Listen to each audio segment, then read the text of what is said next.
Most artistic growth doesn't happen while making a masterpiece. It happens in all of the failed experiments and practices. It happens in your sketchbook. Today, I'm inviting you into that space with me.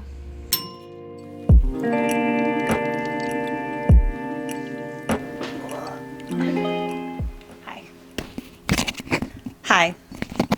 Hey, welcome to my studio. I'm Jess, and I'm a collage artist. And today I'm going to take you through some sketchbook/junk journal collages that I've made recently. These are experiments and warm-ups and just a way for me to stay connected to my process. And while we go along, we're going to talk about what is bad art, what makes good art, who decides, and why is bad art so important?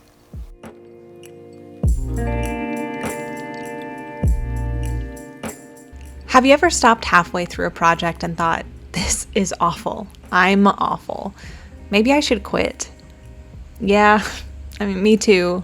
But what if bad art isn't bad at all? What if it's essential?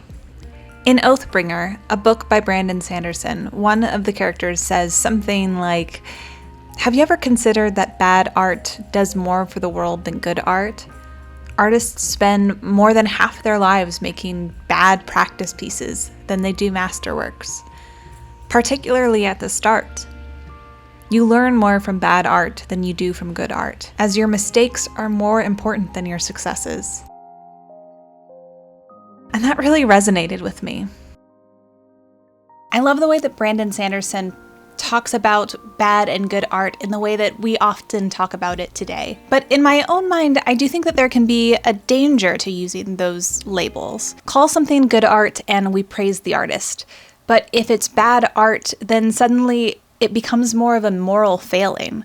Was it even worth the time? Was it a waste of materials? Is it inherently unworthy? I think it's kind of impossible to see art and not judge it by some standard, but by whose standards, and by what standards, and who decided the standards? And even if you did have those standards, why is bad art so bad?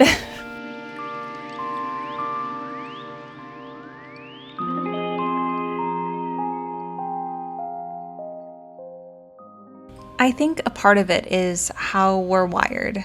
To put it nicely, our brains are lazy.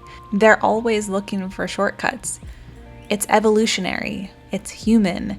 We love sorting things into heuristic boxes, successes or failure, beautiful or ugly. But art doesn't live in boxes. Every so-called bad work of art you create is really a clue pointing you to your next breakthrough. And maybe we need to challenge who decided what good or bad even means. Maybe we need to remember that trends shift. What critics sneered at decades ago now hangs in museums. What's dismissed as childish today might inspire a whole new movement tomorrow. I've been reading a book about women artists in history, and there are multiple examples of artists who were met with derision and bad reviews from their contemporaries, and yet today they are celebrated for the way they pushed the boundaries and captured subjects or scenes of the era in unique ways.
I'm not immune to this. I have certainly made things that I have thought were bad.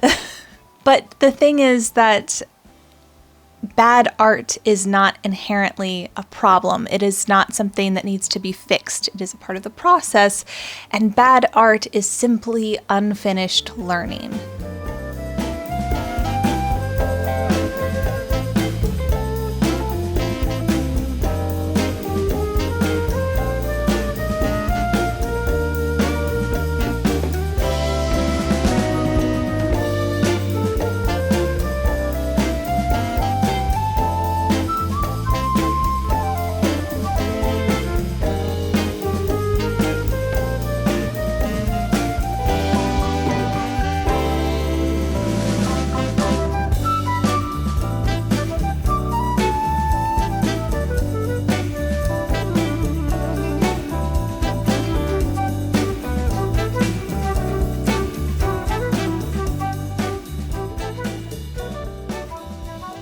So how do we break this mindset within ourselves?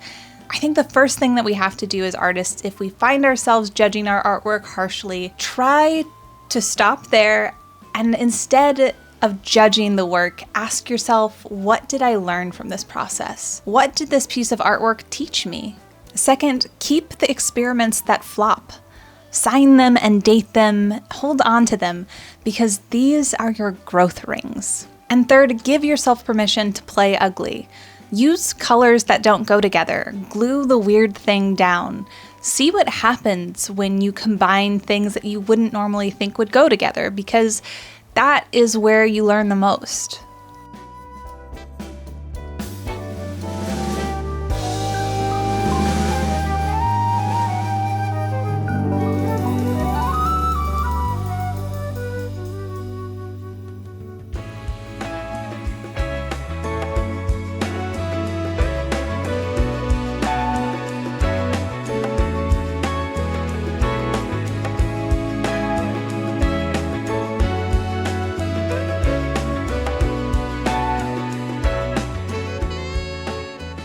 There is a particular kind of video that I think is very popular on YouTube, and those are sketchbook tours.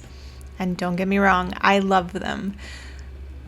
But I think it is important to remember that sometimes those sketchbook tours, especially ones that are being sent off to art schools as essentially portfolios, those are curated. And they represent the best of what that artist can create. They don't necessarily show the range of that person's work. They don't show all of the screw-ups that happened along the way or the many years of trial and error.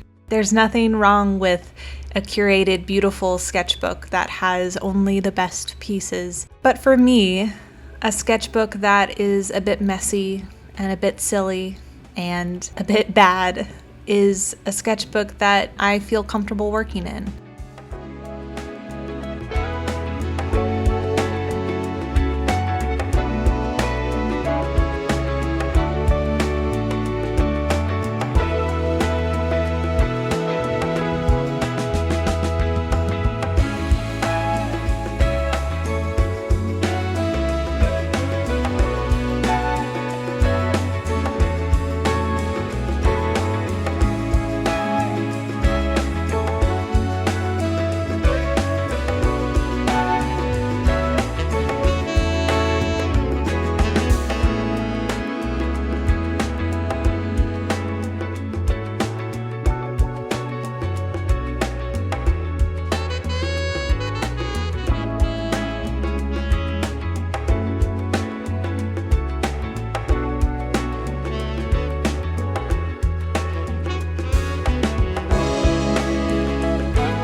I'd love to know, what's the worst piece of art you've ever made?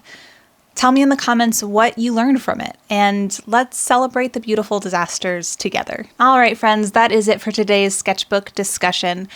I really appreciate you hanging out in the studio with me today. If you enjoyed this at all and you want to hang out a little bit longer, then check this video out.